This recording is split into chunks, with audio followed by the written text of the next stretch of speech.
L'entrepreneur social, c'est quelqu'un qui a dit que le sens de sa journée, c'était pas de faire de l'argent, mais c'est de changer le monde. Et ça, moi, je trouve ça très fort. J'ai eu un frisson en le disant là.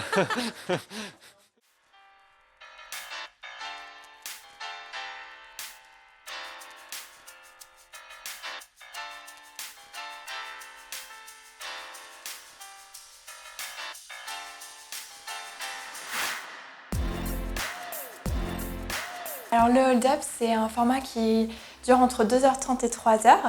L'objectif, c'est d'accompagner un entrepreneur dans son projet à impact social ou environnemental pour résoudre un de ses défis. Durant le hold-up, il y a entre 8 et 15 participants. Il n'y a vraiment pas besoin d'être un expert du sujet ou de la thématique, mais juste de venir et de partager ses connaissances.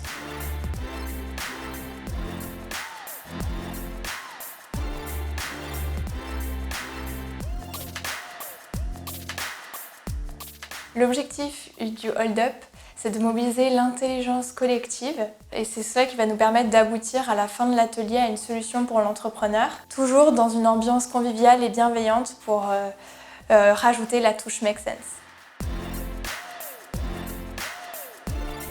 Les entrepreneurs rencontrent de nombreux défis tout au long du développement de leur projet. Et donc les ateliers hold-up ont pour objectif de les accompagner à résoudre ces défis. Actuellement, Make Sense propose 4 méthodologies qui vont permettre de résoudre des défis. Tout d'abord, l'atelier naming, donc pour aider un jeune entrepreneur à trouver un nom pour son projet. Ensuite, la base des communautés, donc ici ça va être trouver la vision, le périmètre de la communauté. Ensuite, la structuration d'une communauté, donc ici on va réfléchir aux activités, aux rôles que vont avoir les membres de la communauté. Et enfin, prise de recul et feedback, donc ici c'est pour recevoir des retours de potentiels utilisateurs sur un projet. S'adresser à la communauté Make Sense via les bénévoles et via le hold-up, ça nous permet de prendre un certain recul et d'avoir une vision plus détachée de nos problématiques en termes de création de communauté qui vont, nous, j'espère, nous permettre d'avoir un œil nouveau sur la marche à suivre dans les prochaines semaines. On s'est dit que justement, arriver à réfléchir avec plus de personnes qui ont un peu de recul par rapport à ce qu'on fait, c'était intéressant. Les gens ont des idées auxquelles on n'aurait pas du tout pensé. Et on se rend compte que les réactions des gens sont complètement à l'opposé, en fait. Enfin, pas à l'opposé, mais en tout cas, divergent. Oui, puis aussi, il y a toute la méthodologie qui suit, que nous, on n'a pas du tout suivi quand on essayait de trouver des idées de noms. Et donc, ça va être si le projet était un lieu, si le projet était une œuvre, si le projet était un objet. Et là, il y a plein d'idées qui ressortent improbables. Le facilitateur de l'atelier est responsable de l'organisation et de l'expérience durant un hold-up. Organiser un hold-up, c'est développer des compétences qui sont par la suite mobilisables dans un contexte professionnel. C'est également l'opportunité de rencontrer un entrepreneur, de rencontrer d'autres bénévoles et de découvrir l'univers Make Sense. Et enfin, le facilitateur est garant de l'expérience des participants, notamment avec la touche Make Sense, c'est-à-dire la bonne humeur, l'ouverture et l'écoute. La facilitation, moi, c'est quelque chose auquel je ne m'étais pas essayée encore, enfin pas dans un cadre comme ça. Et c'est hyper intéressant de se présenter devant des gens pour animer un atelier comme ça et de travailler à deux avec Robin, avec qui j'avais jamais travaillé encore. Je crois vachement en fait à l'impact via les entrepreneurs.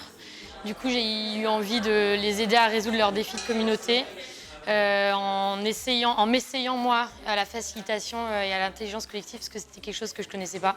Je vois qu'il y a des automatismes que j'avais pas, que Mathilde avait par exemple.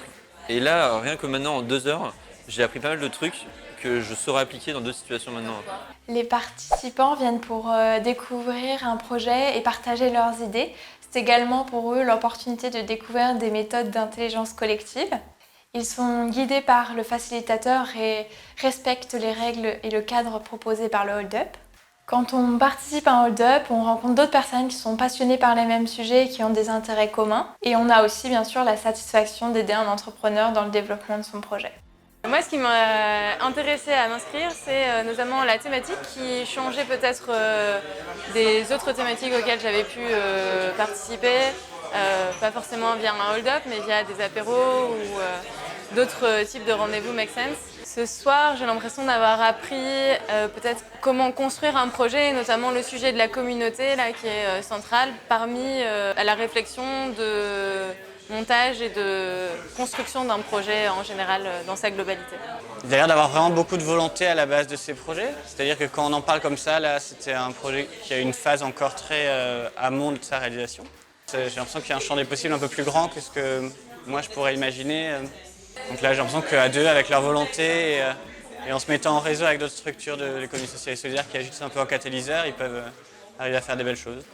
L'équipe Make Sense développe et adapte les méthodologies d'intelligence collective pour les ateliers Hold Up, offre aussi des formations et des kits, Canva, checklists, slides, pour faciliter l'organisation des Hold Up et leur qualité, donc pour que vous, en tant qu'organisateur, tout soit clé en main. En tant que futur organisateur, l'idéal c'est de commencer par participer à un premier hold-up pour pouvoir bien assimiler la méthodologie avant d'être formé. Une fois que vous avez participé, vous pouvez suivre la formation en ligne et découvrir les différents kits et supports pédagogiques disponibles. Et ensuite, c'est le moment de se lancer et de choisir un porteur de projet à aider. Arrive ensuite la rencontre avec l'entrepreneur afin de découvrir le projet et bien comprendre ses enjeux. Une fois le jour J arrivé, le hold-up va se dérouler en 4 temps. Le premier temps, c'est l'introduction, donc le porteur de projet va vous partager son défi, son expérience et les participants vont pouvoir se rencontrer. Le deuxième temps, ça va être ce qu'on appelle la divergence, c'est-à-dire la phase de brainstorming où les participants vont partager plein d'idées. Ici, l'objectif, c'est vraiment d'avoir une grande quantité, pas forcément une qualité. La troisième étape, c'est une phase de convergence. Donc ici, on va rassembler les participants en petits groupes de 3 ou 4 et ils vont construire la solution concrète pour l'entrepreneur. Et enfin, la quatrième phase de l'atelier, ce sont les pitchs des participants qui vont présenter la solution à l'entrepreneur. Une fois le hold-up passé, vous restez en contact avec l'entrepreneur et les participants pour suivre les évolutions du projet. Alors on utilise le terme hold up depuis 2010. L'objectif à l'origine c'était de réfléchir à comment est-ce qu'on peut voler les idées des participants pour les apporter à un entrepreneur et vraiment l'aider. Et depuis 2010, il y a eu 2200 ateliers de créativité qui ont été organisés à travers le monde dans plus de 50 villes.